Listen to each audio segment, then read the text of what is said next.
Then in my process, what we work on is your call to action. What is it that you're going to ask them to take action on?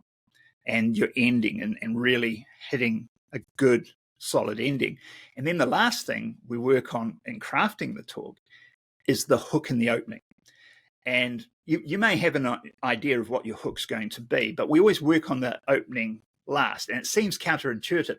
Most people obviously start with the opening.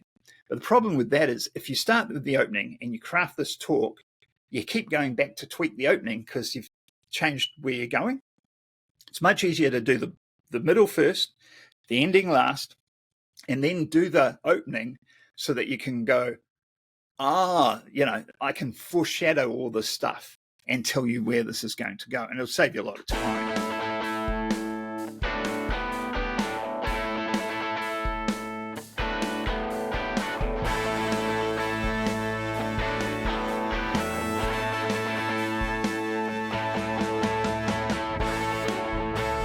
Papaya, here we go. Welcome to another episode of Transform Your Future with me, Eddie Isin, where we sit down with entrepreneurs, thought leaders, and high achievers as they identify areas I can improve on and guide me to further my self-improvement practice. Together, we look at practical applications and ways to improve current systems and processes and stay focused on my mission. These are honest and open conversations designed to transform your future. For more information and monthly topics of interest, please go to transformyourfuture.com and join our newsletter. Our guest today is Chris Hanlon, a renowned speaker coach who empowers individuals to communicate with clarity and passion. With over a decade of experience as the head speakers coach and curator at TEDx Ruakura, Chris has honed the art of public speaking and brought countless ideas to life on the stage. His extensive work with startup accelerators has seen him guiding startup founders through the nuances of investment pitches, ensuring their visions are heard and understood. Driven by a mission to amplify the voices of business owners, authors, scientists, and activists, Chris is dedicated to helping those with groundbreaking ideas shape their narratives. His approach is tailored to crafting messages that are not only engaging, but also resonate deeply with audiences, facilitating the spread of innovation and inspiration across various platforms. Chris will share his insights into transforming your speaking skills into the most powerful tools for change. Welcome, Chris. Hey, Eddie, great to be here. Thank you. That's a great intro. I love it. It had a lot of punch in there. Yeah. So, what sort of experience have you had with speaking? I'm curious. I like to know where we're starting off with. Sure, absolutely. I love it. Yeah. So, my background, I've been speaking and getting up on the stage ever since about 1998, 97, and Nice. putting myself out there. I've used it to forward my business endeavors, I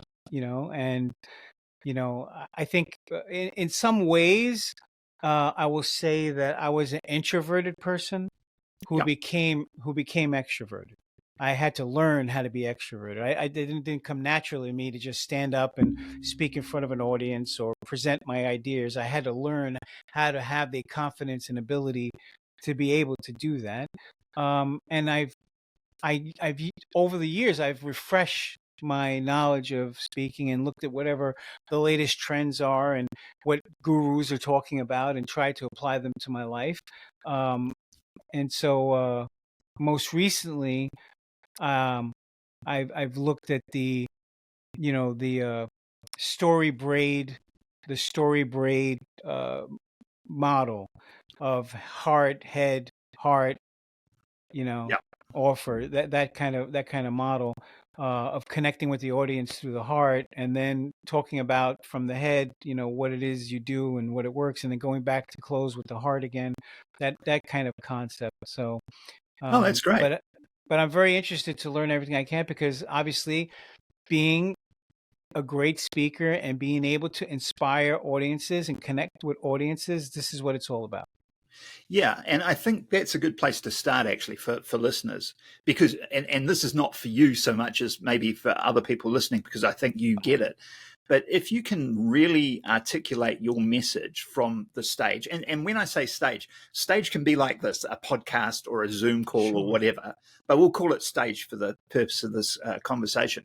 If you can articulate your message effectively from a stage, it doesn't matter what your business is, you become then someone that people chase rather than a business owner chasing those prospects, right? And so I think that's important to start out with that. There's a why for this. It's not just to stroke your ego. And many of the best speakers that I've dealt with were really reluctant speakers. They just didn't really want to get on stage, but they either had to because somebody was pushing them to, or they just felt that that was the only way they were going to get their message out. And when you're in that position, it's easy to lose that confidence, right? You're not sure about whether people are actually going to receive your message or what sort of lashing back you're going to get and all that sort of thing. So I have a process that I work through that really works to create that confidence as well as articulate your message. So yeah, if you're cool, I'll tell you a little bit about the process. I'll give you a bit of an overview. Yeah, I would like you to do that. I also wanted to just mention that, what you're saying is very much resonating with me. When I was in college in 1997, one of the classes that I took as an elective was public speaking. Right. So you had to go in there, and I forced myself to be in it, and I learned what I could in the class, and then I would present my ideas, and then I learned how to improve what I'm doing and all that. But I won the little award for the best speaker in the class for my talk that I gave at the time, which was very personal about things that I was very much interested in. So I had some real connection to what we were talking about, obviously, right? So it wasn't like I started talking about something I didn't care about, right? And so that was very helpful. But that was, again, how my confidence started to build right there during that process. That was the beginning of building my confidence, which really affected me in more ways than just my ability to speak in front of audiences. That was pretty awesome. So I really, what you're saying is really resonating with me, man. So yeah, take me through the process. Yeah, actually, just before I do, I'll say, going back, what really built my confidence was martial arts. I started martial arts quite young. I was pretty shy when I was very small. I grew up really small. I didn't start growing till I was like 18. And I think it was 16 when I started martial arts. But I was a quick study, and I loved teaching. I ended up having to, the green belts would teach the yellow belts or whatever. So I got into that, and I ended up, teaching adults as a kid because I knew my stuff, and it was painful at first, but I got better because I did it week after week. And I might take a 15-minute out of the 2-hour session or whatever, but that, looking back, that's what grew my confidence in the first place. But the key is to know what you're talking about. Anyway, let's go through this process. Basically, there's a 7-step thing that I work through. And the first thing is clarity. You need to have absolute clarity about what it is that you're talking about, but also why. Why are you getting on stage? Why are you doing this? Because if you jump on stage with a poorly formed why, then the results you're going to get are going to be poor. Because you don't know what you're trying to achieve, and you're not going to put together a really good talk that gets your audience to a particular point if you don't know what that point is. So the first thing is clarity, and we spend a lot of time on that generally, and people get frustrated. They go, I thought you were going to teach me how to use my voice and stuff like that. And that comes, but if you don't spend that base foundational time on clarity and really understanding strategically why you're doing this, what it is you want to achieve, and that sort of thing, then everything later becomes harder. The more you can solidify that at the beginning, the easier everything else becomes. And every step that I've got in my process is like that. So the next one is understanding the audience. And understanding the audience is, right, first of all, knowing who your audience is. So you've got, if you've got a target audience, if you're a business, you've got prospects, you've got that avatar that you want to attract as your ideal customer. That's cool, but you should also realize there's 2 audiences. Every time you're speaking, even now with this podcast, I'm effectively got two audiences. I've got people that want to speak, and then there's a whole lot of people that watch this video that aren't really interested. They don't have a business. They're not interested in speaking, which is fine. But if I leave one behind and just focus on the target audience and leave the other audience behind, then particularly in a live environment, they start fidgeting, they start not paying attention because I'm not talking to them, and the whole room feels that vibe and it brings it down and it's less effective. So you want to craft your talk so you're talking to both audiences. In fact, I used to call it target audience and non-target audience, and I changed it a while ago to target audience and your viral audience, because those non-target audience, your viral audience, they're the ones you want to impress with your knowledge, because they might not be your target audience. For example, if your market was women over 40 for whatever reason, and you're speaking to a group, well, roughly half of them are men and a bunch of them are under 40, right? So if you just talk to the women over 40 and you don't talk to anybody else or capture them in your talk, then you'll lose them. But all those men, most of them will have wives or mothers or whatever, and the young people have mothers. They know people in your target market. So you want to bring them on the journey as well. So when they go home, they go, hey, mum, or, hey, sis, or whoever, you should check this guy out. And that's your viral audience, and it takes you viral. And that virality is before the internet. That's how viral worked before we had the internet.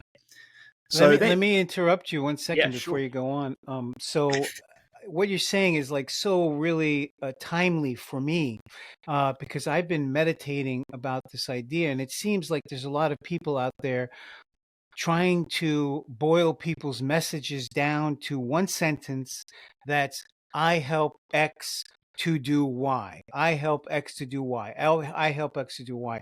And so they build all of this talk and all of this stuff around I help X to do Y. And what I've been thinking about, which is totally in alignment with what you're saying, is that there's a very small percentage of people who are ready to do whatever it is you're talking about right now, right? But there's a much larger percentage of people that they're not even aware that this issue is affecting them in some way that they could do anything about it. And then there's another group of people who are maybe aware that there's an issue, but they haven't looked at maybe doing anything about it. So it's like a very large part of your market, wherever you're talking on whatever stage, whether it's a webinar, a podcast, or you're standing in front of an audience or whatever, there's a large group of people who are going to be there that are in those other groups.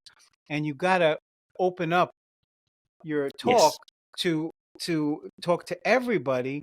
And then, yes, you're going to whittle down there at some point to talk about some special thing, but you need to include everybody, because like you said, these people, maybe they don't know about it, or maybe they don't need it today, but they need to have an open mind about what you're talking about. So you're going to help them. Yeah. I think it's very timely. I think it's very timely. You're talking about funneling down, or the way you describe that. I like to think of it as two tracks. You've got two tracks, and you're going to take your audience, the whole audience, on a journey. And the journey you take your target audience is probably focus. Let's be fair. That's your focus. And you want to take them to a call to action at the end. Now, that call to action might be simply, if you want to know more about me, sign up for a newsletter or whatever, that sort of thing. Or it might be, depending on the room or where you're at, buy my product. There's a call to action of some description, right? But you want to have a second track for those that aren't your target audience. You acknowledge that they're not your target audience, but you're taking them to a different call to action. And their call to action is, if you know anybody that this might be useful for, share this message with them. Here's how, and that builds that virality into things. But yeah, so that's in understanding your audience. And the key thing to understanding your audience, other than understanding there's two of them, is where are they at right now? Now, if you're in an industry sort of event, these people might know a lot about the product or industry or whatever it is you're talking about. If you're in a general event, so I coached the TEDx for ages, that's a general audience. They don't know about whatever the speaker's talking about. The smart people, they know a lot of things, but they don't know about, butterflies or whatever it is that the speaker's talking about, right? So you need to cover enough that you're not throwing out jargon that they don't understand. So you need to know where your audience is at, what they already know, and what the common misconceptions are that people in this sort of audience might think about what you're talking about. And because there's always some things, right? And what the competition is, or what competing ideas to your idea is. So that's the understanding your audience piece. And again, the more time you spend working that out and figuring that out in sort of general terms, and then when you've got a gig booked, that particular audience, get an idea of where they're at, the easier everything else becomes, and it builds your confidence. And confidence is the thing that everybody worries about or complains about. And I'll share some tips on how you can bolster that a little bit later too. So those are the first two: understand your audience and clarity. Then the next thing, once you understand your audience, that's the starting point of the journey, right? So you start here and you're going to go to here. So what's the end point? And the end point is that call to action: buy my thing, or whatever it is. I want you to believe this thing. Currently you believe this thing, I want you to believe this thing. Now, there are two journeys going on, again, two tracks. And you sort of mentioned it before with the braid method, is that there's the logical and then there's the emotional journey. And you want to take them on both. But I focus on the logical first. And the logical is, this is what you know. This is where I want to take you. This is the journey we're going to go on. And through that journey, there's a bunch of gates. I call them objection gates. Okay, so there's some objections that people have. Because if they didn't have any objections, they'd already believe what you want them to believe, right? So you need to start listing those objections. And they might be, grandma always did it this way. This is the common way things are done. Or I don't believe that's possible. I didn't even know about that. Whatever those objections are. And noticeably, money as an objection, if it's a sales type environment, is one of the last ones, because you want to put them in order. If you answer them in the right order, people will follow you on the journey.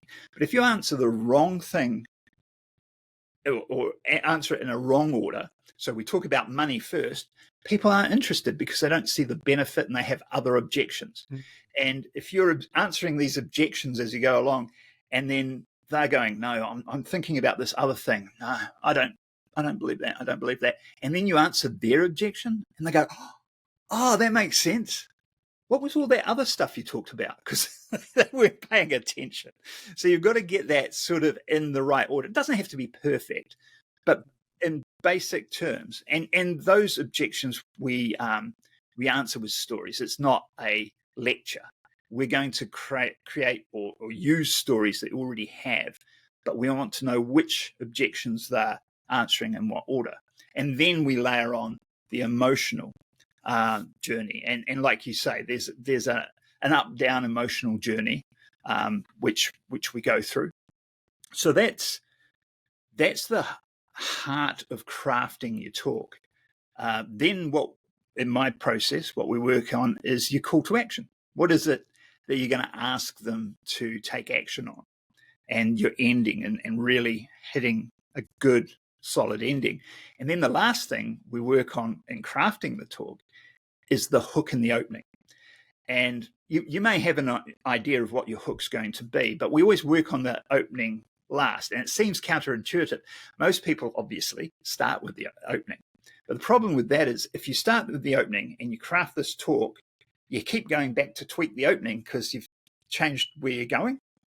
It's much easier to do the middle first, the ending last, and then do the opening so that you can go, I can foreshadow all this stuff and tell you where this is going to go. And it'll save you a lot of time doing that. And then after the opening, we work on performance. So you've got your whole talk, then you've got your opening, close, your whole middle thing. Then we do the performance. And what is amusing, interesting, and it's human nature, is that most people jump straight to either the performance or the opening and closing. That's where they go first. And they forget all that other stuff, which, as I said, is the foundation for everything else. And then after performance, it's one of the more advanced things I deal with is Q&A, because there's a whole area there that most people don't worry about. And there's some real interesting stuff you can do through Q&A. Some real opportunities. Yeah. Because if somebody asks a question and you answer that question well, really articulately answer that question, you get more credibility and authority for answering that question than if you put that same thing in the talk, because they're like, oh, of course you would have said that because you practiced it. But the feeling is that if they've asked you that question, that was off the cuff. And if you answer that really well, they go, wow, this guy really knows what he's talking about, right? Right, So right. So he didn't just memorize some speech. And yeah, you've practiced that. You've come across some amazing salesmen in your life, like we all have. And you can throw out a question and they can handle it so well. And you go, damn, you're good, right? But they've done it 100 times, 1,000 times. So they come across as being in the moment, which they are, but they've spent the time crafting their answer. And so if you craft some particular answers that are curly questions that will come up at some point, even common questions with a really good answer, and you, instead of putting it in your talk, you seed it into the question. So people ask that question and you answer it in that way, you'll get far better credibility and authority from answering the question than you would if you talked about it. Yeah. I see that. I see that that dynamic, how that works. Yeah, absolutely. Yeah. Great opportunities and questions. Absolutely. Yeah. And I will say one other thing about Q&A, which I'm absolutely passionate about. And do tell me to shut up and stop talking if I go too long, because I love this stuff. But the Q&A, never end your talk with the Q&A. Just do not do that.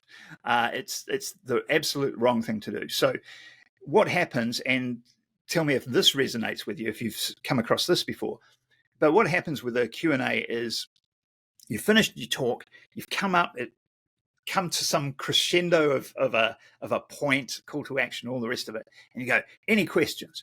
And the first couple of questions are fantastic. They're really good and they go deep into it. And then there's a bit of a pause and somebody asks you a question that's not so good, and there's a bit of a pause and somebody asks you a question. And then the quality of the questions just drop down until it's like, what did you have for breakfast this morning? And it's just meaningless. And then you walk off stage to a whimper. Like you've lost all that momentum. It took the thunder out of it. Yeah. And I've seen it 100 times. I'm sure you've seen it before as well. So this is what you do. If you want to do Q&A, which you don't always, and in TEDx we didn't do Q&A, but if you want to do Q&A, which, as I said, is a good thing, you craft your talk and you have like a false closing, a sort of round off, and you go, so what I'm going to do before we finish up, I'm going to ask a few questions and then I'm going to round it all up. And then you take your questions there. That way, when you get the feeling that, the good questions are gone, I'm starting to get into the not so good questions, you go back to your finishing off. And your last piece is just a little bit of a recap on what you did, maybe a twist, whatever, and build that momentum back up. And that's where your call to action is. And then you can walk off stage at the high point, right?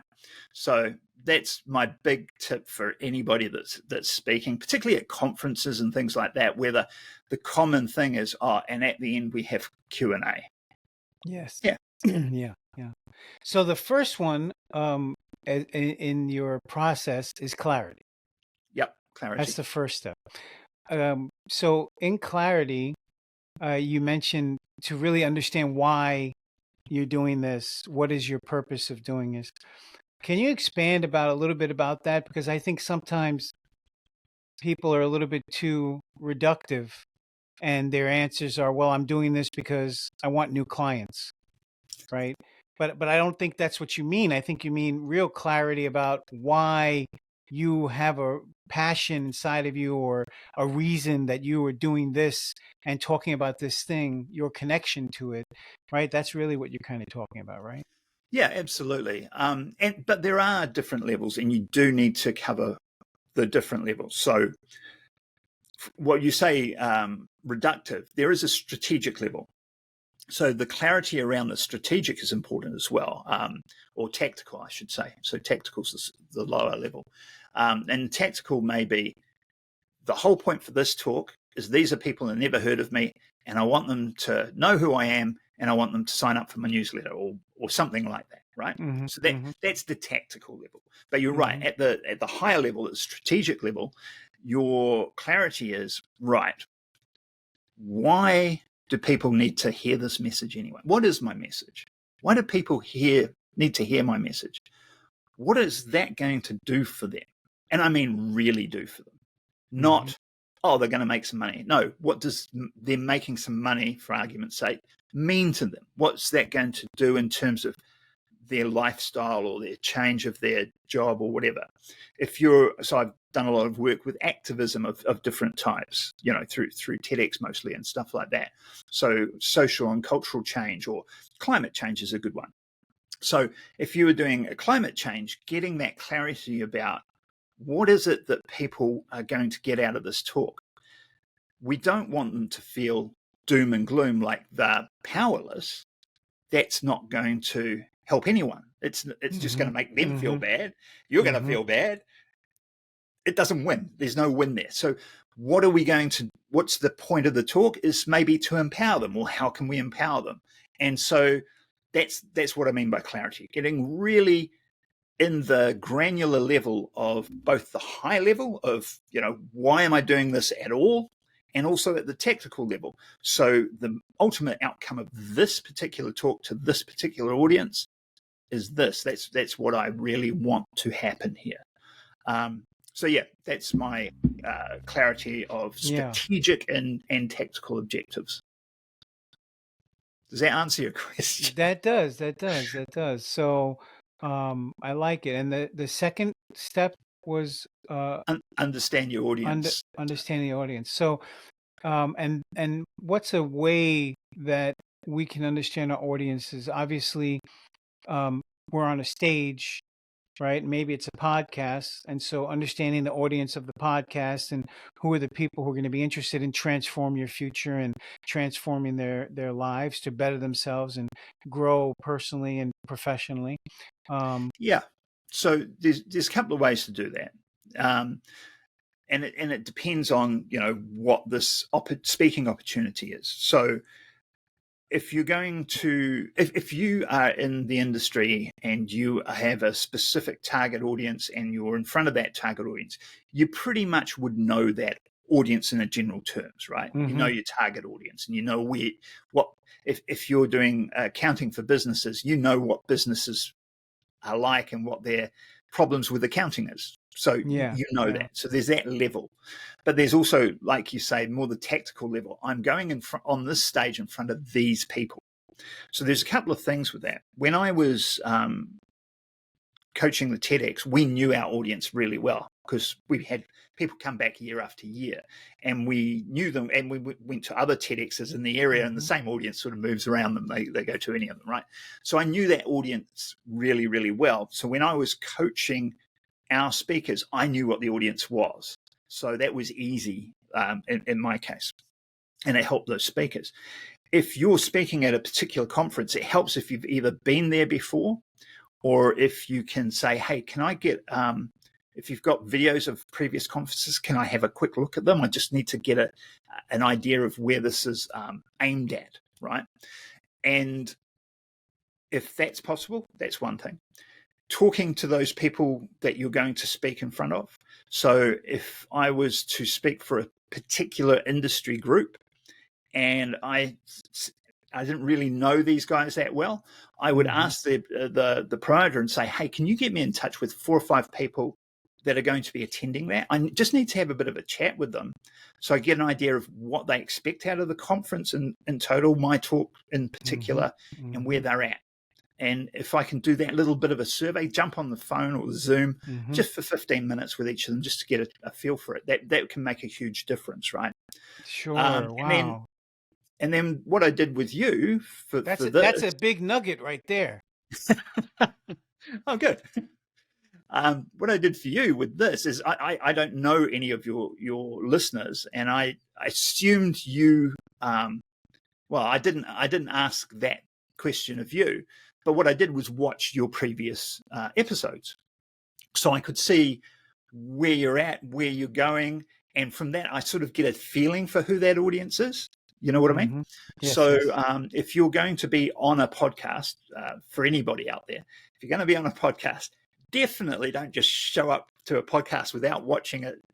At least a few, half a dozen previous podcasts, just to get a feel for what the vibe is, what you're trying to do, all that sort of thing. Yeah. Very good stuff right there. I really like the surveying of attendees. That is so much of a gold nugget that you just gave everybody. It's a pro thing too, right? Because you know that the majority of the people speaking there won't do it, Right. Unless it's a very professional event. So if you want, one of the whole points of doing the speaking thing is to stand out. If you Yeah. do it well, you stand out. That's the whole point. So you Yeah. do these things. Yeah. So then maybe even when you find out these information about, you find out these individual pieces of information about why these people attend, what is this going to give them, what are they trying to accomplish, then you can then kind of steer your talk a little bit in those directions so that you can engage with that audience. I think that's Yeah. awesome. Yeah. Because often what you'll find is, like, I talk about one subject, but there's a lot of aspects to that subject.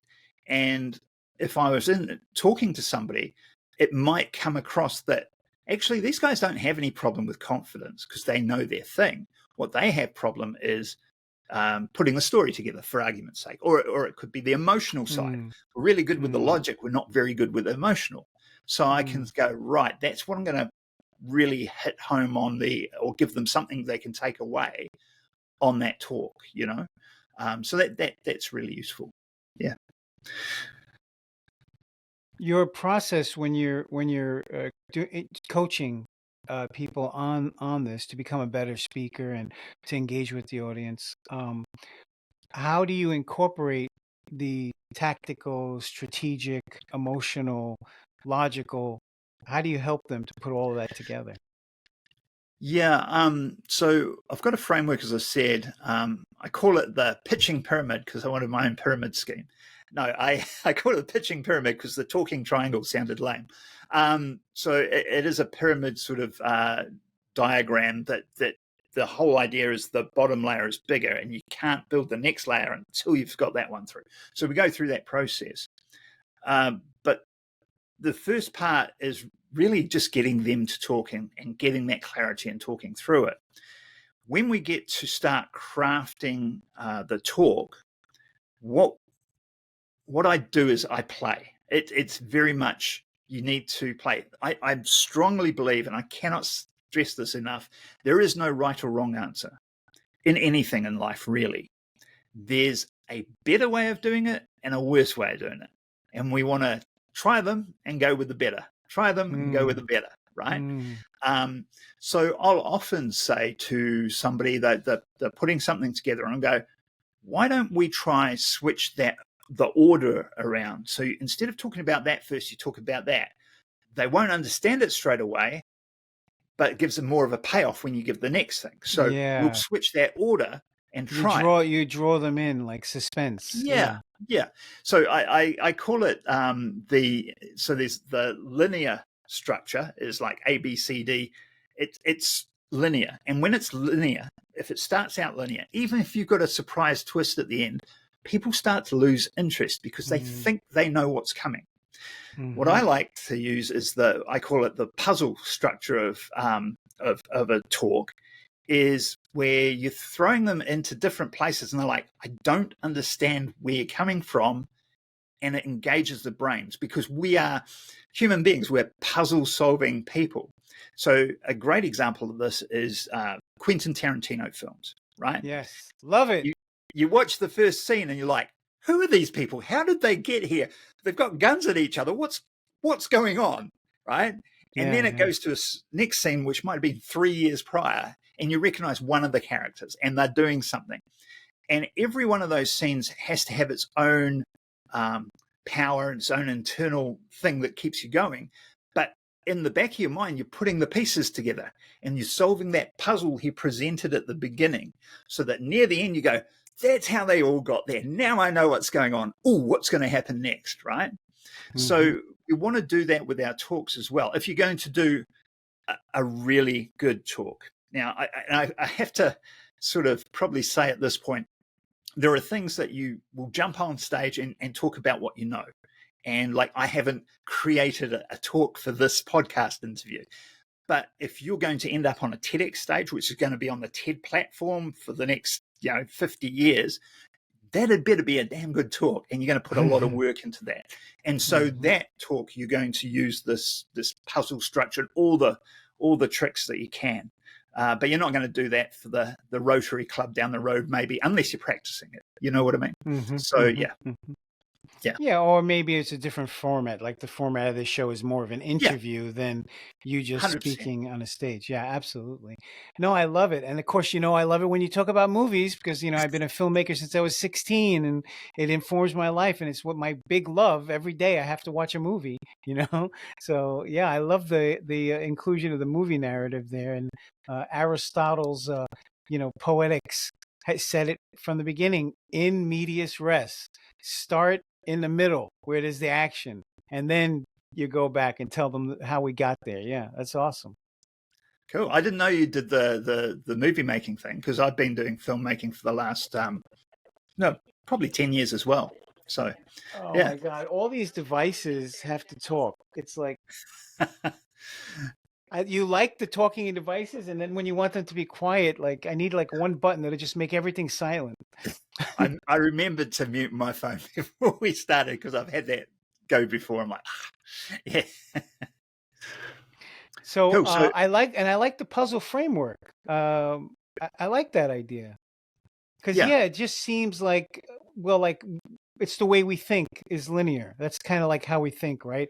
So I'm going to tell a story, and I start at the beginning of the story and take you to the next part of the story and the next part, and then it ends here at this part. And then this was when it all came together, right?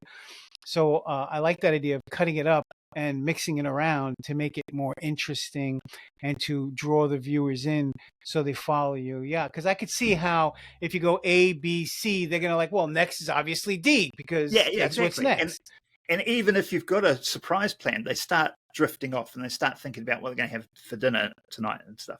But what I started answering, to be honest, my long roundabout way to answer your question, is in the coaching, I will say, let's switch these things around and let's try it. And 50% of the time, maybe we'll try it, and I'll go, no, that didn't work. Let's switch it back. And sometimes it'll be better, but most often it won't quite be there. But we've changed a few things here and there, and we go, hey, what if we do this and this? Put those together, and suddenly you've got magic. You've got something that you never would have got to before. So I really do a lot of that play with people. Now, some people don't handle that well. So we get some engineers sometimes, and they're very linear thinking, and there's a right and a wrong, and you are saying, no, let's try this, let's try that, because like I said, there's no right or wrong, there's a better and worse, and our job is just to find it. So I really believe that. I have a little problem with gurus as a rule, because gurus will always say, this is the way to do it. And it's like, no, that's a way to do it. It's not necessarily a bad way, and it might be a good way, but it doesn't mean it's the best way, because I think there's always a better way. We just haven't discovered it yet. So yeah, that's my coaching philosophy. I also really like the way that you do it in a playful, open way to let's just try some different things out. I mean, I think a lot of the success in my life has come because of my willingness to just try some different things and see, what does it work? Does it not work? What are my results? Maybe I need to change it, and just being open to do that rather than being so stoic and fixed in, my ways and my ideas. Yeah, that's a good point, actually. And I hadn't come across this till recently, this piece of advice that I'm going to give now. But if you're listening to this and you're thinking, well, I don't know how to get into that play thing. I'm so regimented in the way I approach things. What I'd recommend you do, if that's you, is to find a local improv group and just join Oh, it. They yeah. have beginners classes. And like I said, it's only been, I mean, I watched it on TV and stuff, but it's only been in the last 5 years, I think, that I went to an improv group, and I felt pretty comfortable with it anyway, with what I do. But I could see how that would really help people that have got into quite a regimented way of thinking. And this will help open you up to be able to do that. So very powerful. Yeah. So I'm just curious. I know I might be jumping around a little bit, but we were That's cool. talking about audiences and how we treat the audience with crafting our talk for the audience to keep them engaged and involved. What about how you interact with the audience with your body and Right. your eyes and things like that? Yeah. So when we've gone through this, when we get to the performance stage, the performance stage incorporates a lot of stuff. Mhm. So I'll go through just an overview of the whole lot, but and Please. we'll get to gestures particularly. So it incorporates the words you use. A lot of that is actually in the writing, but the way you speak them and where you put pauses in and where you get excited and really go for it and where you slow down and bring it back. And all of that is this performance aspect. And I always, with the TEDx speakers, I was like, I want you to think of this as if you're giving a play, you're doing a song. It's a performance. It's not a speech. You're not standing behind a lectern reading and talking. This is a performance. So in that performance, there are moments, there are big moments. And those big moments, you want to really put things across. One of those is using a gesture, or it could be using the stage to your advantage. So I remember, well, there's a couple of examples in the people I've coached where if they were talking about, so they're talking about past and future, right? If they're talking about the future, they'd take a couple of steps this way and they talk away. And when they're talking about the past, they sort of move and they talk from this way. And as they go through the talk, they only had to move and people knew where they're at because we quickly connect those things in our mind. And you've seen comedians do that where they're playing two different characters and they'll be here and And they they'll play move one to a and they'll be different here and be the space. other. Yeah, And you only have to see it a couple of times and you know what's going on, right? So there are a lot of movement things that you can do that add to your talk that don't cost much, but it's just a little bit of thinking and a little bit of practicing. So movement and gestures, like I use my hands a lot. You probably notice. You should be however you feel most comfortable. If I tried to talk and keep my hands by my side, it would look awkward because I would feel awkward, right? Equally, if you're naturally sort of relaxed and you have your hands by your side, then you trying to do gestures doesn't really work. Although when you do the big gesture for that big point, that's really important. And stagecraft and performance also comes down to a lot of props. So we talk about props quite a bit. And the biggest prop, of course, is PowerPoint, right? Your slides. So this is really important, and this is one of my bugbears. As much as possible, I tried to wean everybody off the slides. I don't want to see a bunch of text on the wall and that sort of thing. So just like a bullet point, just like put a bullet point, bullet up there point, or even just an image that you're going to talk to, right? So we want this, you want the spotlight on you because it's about you, right?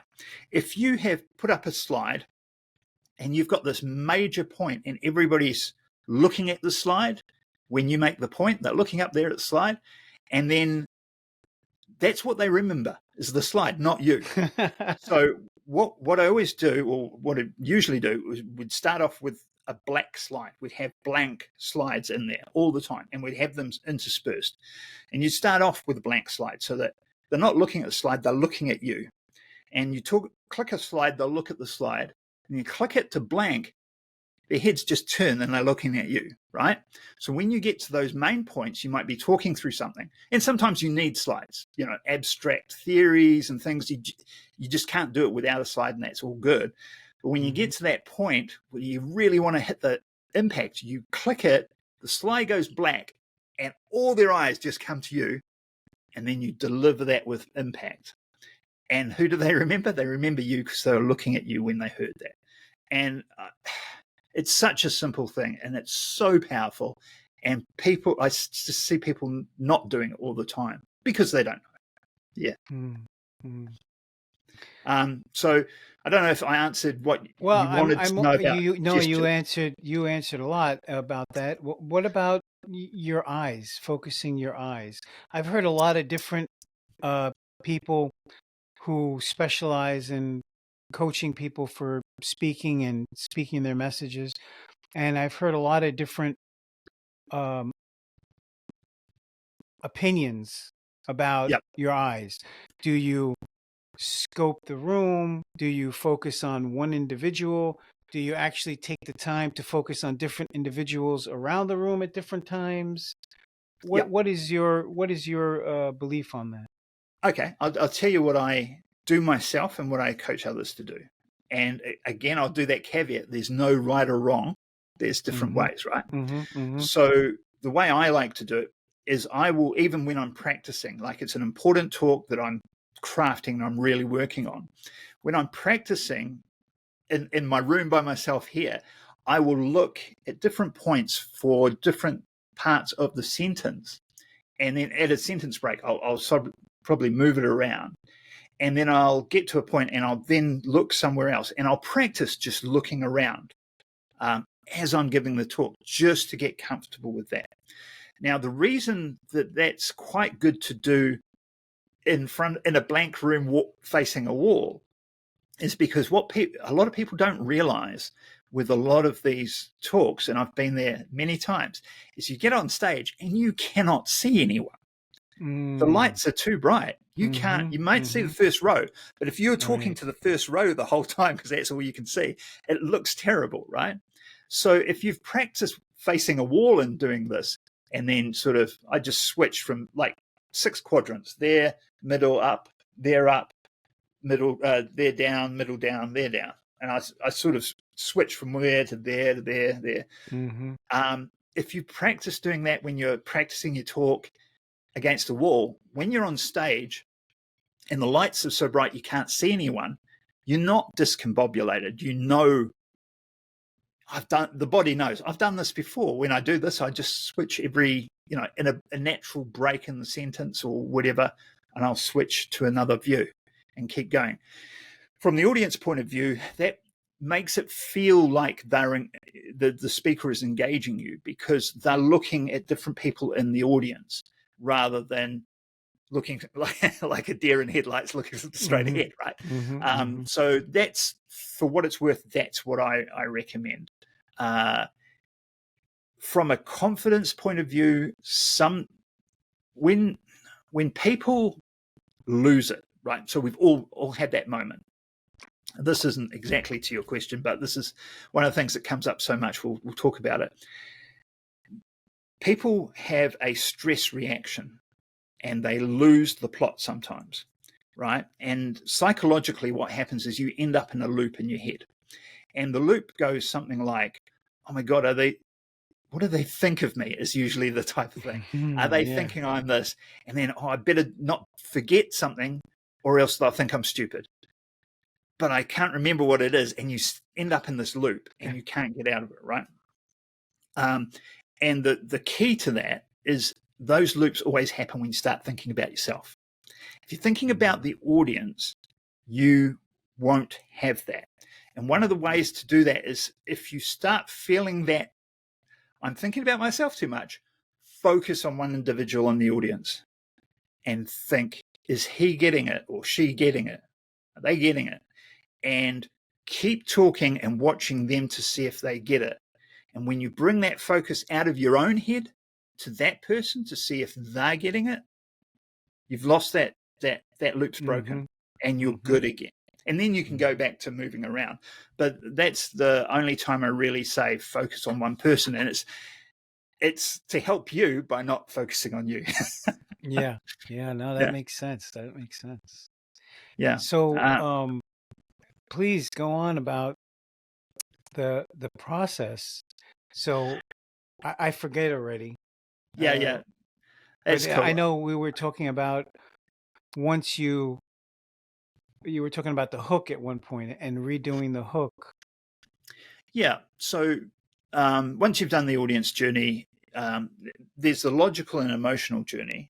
And I guess we haven't talked about the emotional, so I'll just mention that briefly. Yes, please. Is the key thing with emotion we need to realize is that emotion is all about contrast. You can't have, I want to do a happy talk and it's just happy the whole way through. That's boring. Like, it doesn't work. You can't do that. You've got to have contrast. As a filmmaker, you've got to have the ups and the downs, or it's not going to work. So when we're creating an emotional journey, we want to have an idea of where they are to start with. And we just, baseline, we assume neutral, right? But if possible, if we know who's going to speak before us and where they're going to, that would be handy to know, maybe. Or we might be after lunch, which we know they're feeling a bit dozy, So, we have an idea of where they are at the beginning. We need to understand where we want them to be, what we want them to feel at the end, right? So, and the fairly base emotions, one of the most common you'll want at the end is inspired. You want them feeling inspired or motivated, right? I mean, there's a bunch of people that want people to feel scared at the end. They're building fear. I'm not a big fan of that, but whatever it is you want to be at the end, inspired, motivated. So if inspired, motivated is the end, you got to work your way back and you sort of go, right, so where are these contrasts that we're going to do? So we've got to have a down before that, and we've got to have an up before the down, and we've got to have and we're going to work that back. And you already have an idea now. You've got your logic of your talk, your bulk written out, and the stories you're going to say. And any story, you can tweak the story to get a particular emotion out of it. If you've got a particular emotion, you go, this has got to be happy, so I'll just put more emphasis on that solution at the end. And we won. Or same story, we need to bring it down at that point. We're going to put the emphasis on how hard that was, the problem, and how it almost broke us, or whatever the fact is. So that's why I write the talk, the logical journey first, so we know the stories we're going to tell, what order we're going to tell them in. We've got that sort of worked out. And then we go, okay, now let's overlay this emotion. Where do we want to end? How are we going to contrast? So you've got the up downs, and it depends on how long that talk is. If it's 15 minutes, you may only have one or two ups, and that's it. You're ending on the second up. If it's a 90-minute keynote, which is the biggest thing, then obviously 2 ups is not going to take people through the whole thing. And basically, you're going to actually, the way I look at a 90-minute anyway, is 3 30-minute talks stuck together. That's how I do it. So you've got up and down in that section, up and down in that section, up and down in that section. So that's the emotional journey. Then the hook and opening, when we work on that, is we want to grab their attention, give a bit of a promise, but also have a little bit of a takeaway where we're teasing them, right? We're teasing them with something we talked about before, the Tarantino thing. We were presenting them with something, and they're like, I don't get it. I don't know how that works, or I don't understand what you mean, but in a tantalizing way, in a compelling enough way that you want to find out, right? So Tarantino does that really well. There's high stakes in the scene that you created. You're going, what's going on? But you can't just turn the TV off then and walk away. Like, no, I need to understand what's going on. Right. So you need that with your opening. And so you want to tease them. You want to make a bit of a promise. You want to grab their attention, but you want them questioning and wanting more. Obviously, it's easy to say that, harder to do it. And I can't give any more specifics about that because it's a case-by-case thing. Right. It's a simple idea, but not so easy to just make it happen. Yes, I understand. 100%. So that's the opening. We talked a bit about performance. With performance, one of the other things I'll mention, so I talked about this loop that we can get into, and it doesn't matter how experienced you are, you can fall into this loop, mental loop, at a moment's notice, even if you're really experienced. I've had it myself, right? I'm like, how come I dropped into that? I know this stuff. It's been years since I've had a moment like that on stage, but it happens, right? So what we did, I developed this years ago, and it works beautifully well.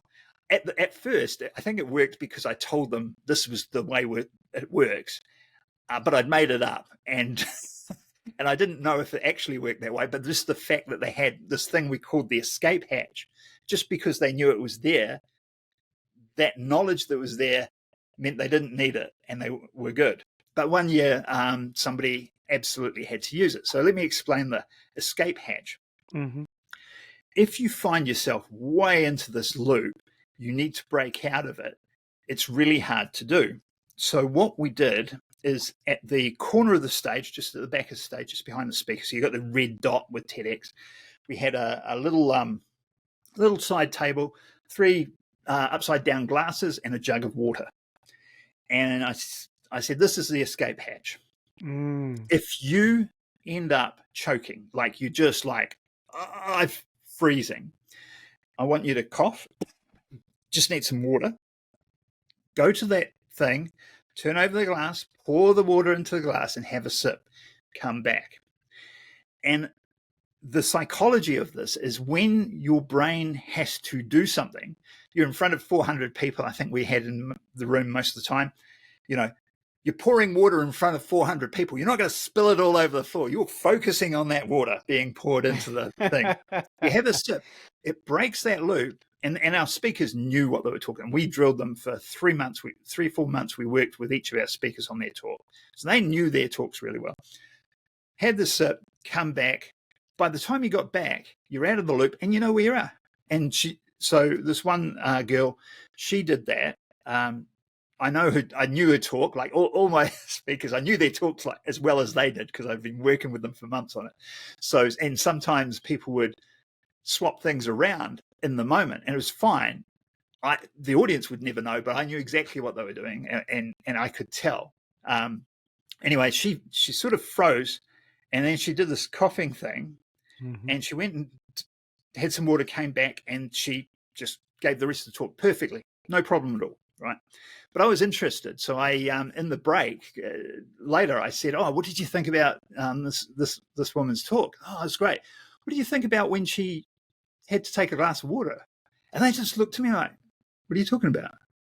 Like they didn't even remember it. And of course, the video doesn't show that because we edited that out. So it worked beautifully well. So I recommend that to anyone who has that anxiety about this sort of thing, is to create that mechanism that will get you out of the talk. The water thing was just perfect for that sort of thing because all of us know what it's like with a dry throat. Oh, you better grab some water. We don't think about it. We don't judge you for having to drink some water, and it takes your mind out of the situation and gives you that time, just that moment to come back and you'll be fine straight after. So that's valuable. Yeah, I think it's a great visual also because I'm reminded John Huston gave an acceptance speech many years ago when he was alive. And when he came into the Academy Award to give the acceptance speech, he had a bottle of champagne and a champagne glass. And he started his moment to accept this award by taking a moment to pour the champagne into the glass and hold it up to the audience. And that's the only thing I really remember about the talk because it was such a what confidence this person has to come up to the mic and hold everybody with just pouring some champagne into a glass. So I just think the visual of somebody confident enough to stop, let me get a drink right now, pour the water and take a drink. It's a good visual.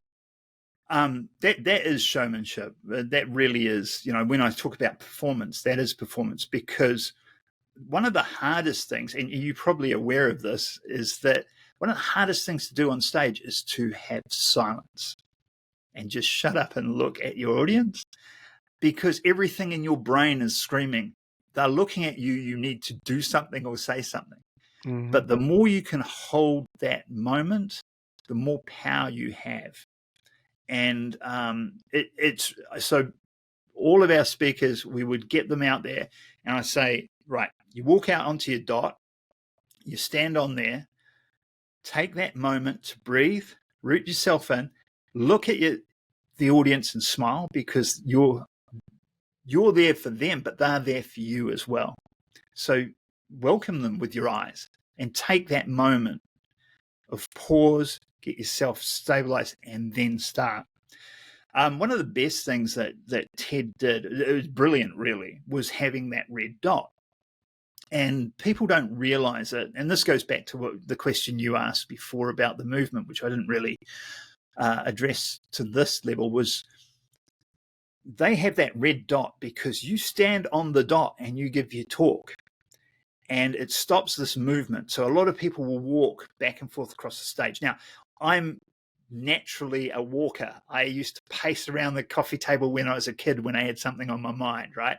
I like to go for a walk when I'm trying to think things through. So I get the idea of that, but you do not want to walk and talk. You want to stand and deliver when you're talking. If you are going to move, you stop talking, you move, you get rooted, and then you talk. You never walk and talk. So the red dot has that function, but the other part of that is that all the lights and all the cameras are set for that red dot. If you were walking across the stage, you're in shadow, your lights going up and down, the camera's got to focus in and out. It's appalling.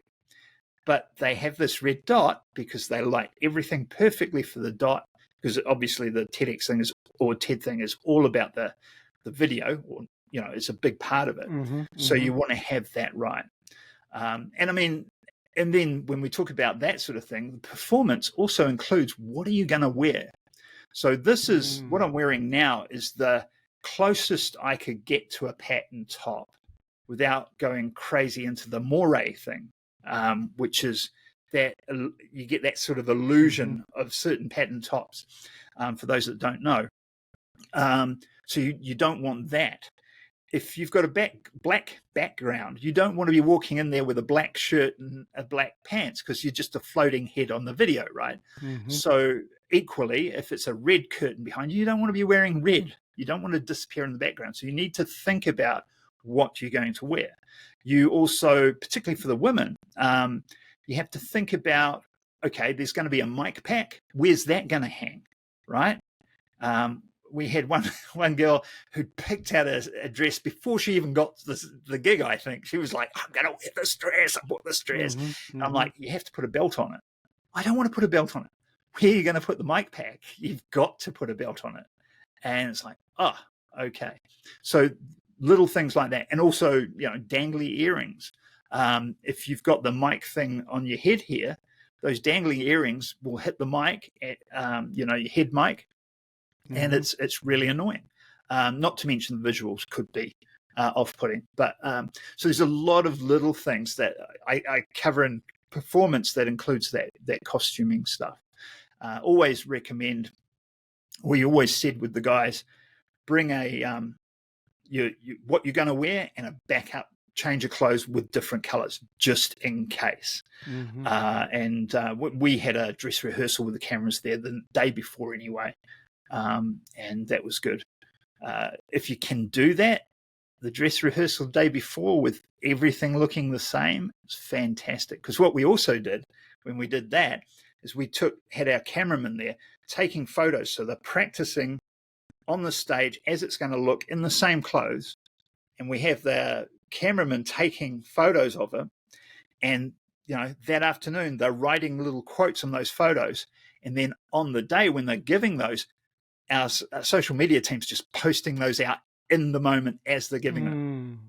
It's a very effective professional way to do it.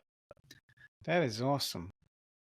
I haven't heard many speakers who speak about speaking and becoming a better speaker. I've never heard anybody as thorough as you about all the aspects of it. I think it's fantastic. Cool. I told you, you have to stop me talking because I love this stuff and I could just go on for days. Clearly.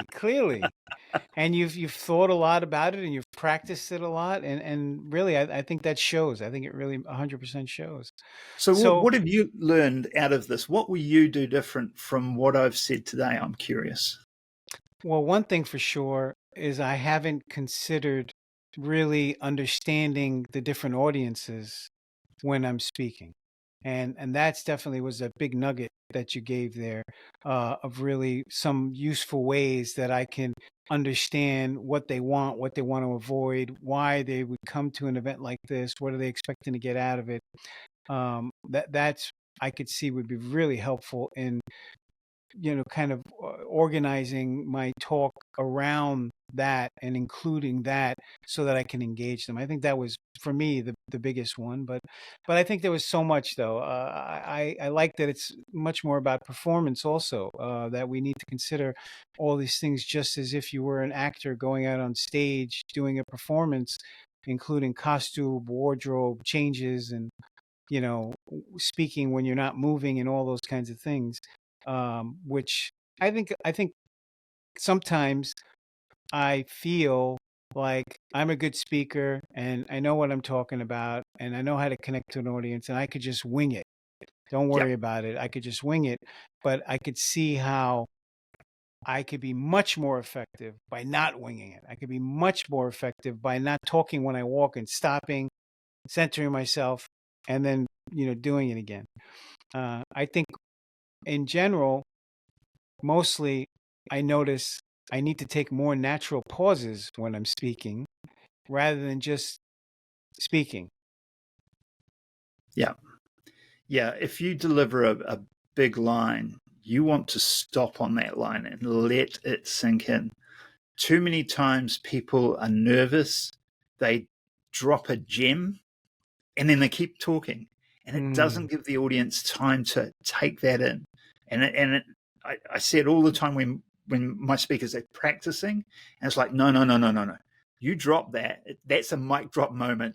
You let it sit hmm and let them get that. Often when you do that unintentionally, like it's not the intention of doing that, you'll get a round of applause at that point because the audience knows what you've said, gets the importance, and you've shut up. They feel it's their turn to do something, and you obviously often get applause, although that's not the reason you do it.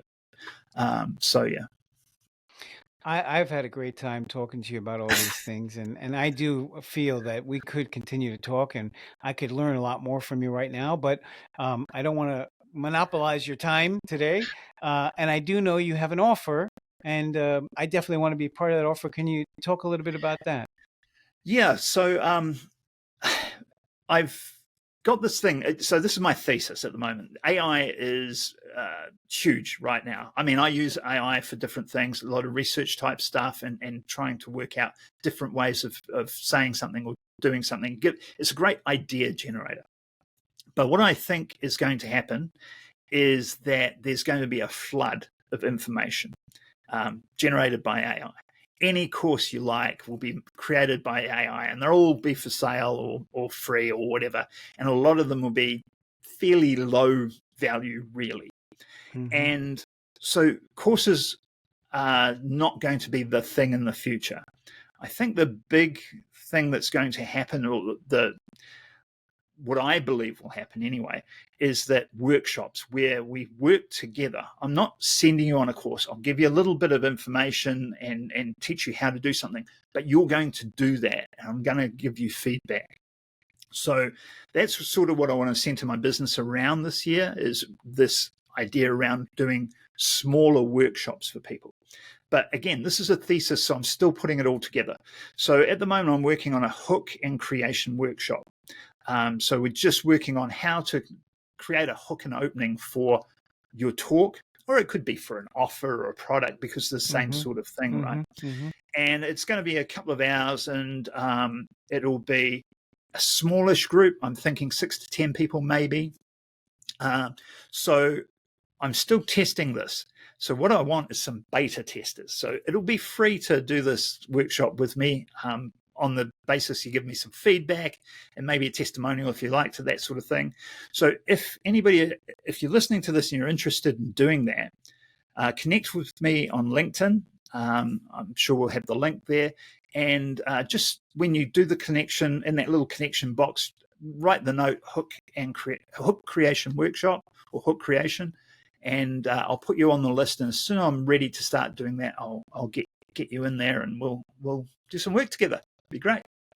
Excellent, excellent. And you totally delivered on powerful tools for changing my talk to the better, for sure. I've got a lot of work to do. I got to roll up my sleeves and get down and dirty again and redo my whole talk. I think it's awesome. That's good. Well, I appreciate what you're doing. I think this is a great focus for a podcast, the Transform Yourself. And the episodes I've watched so far, I really enjoy it, and I think you're a great interviewer. So thank you. Yeah. Hey, I'm grateful for the great people that I meet and build relationships with. I mean, I found you, we started talking, we hit it off, and now you're on the podcast. We'll see what's next for us together. Absolutely.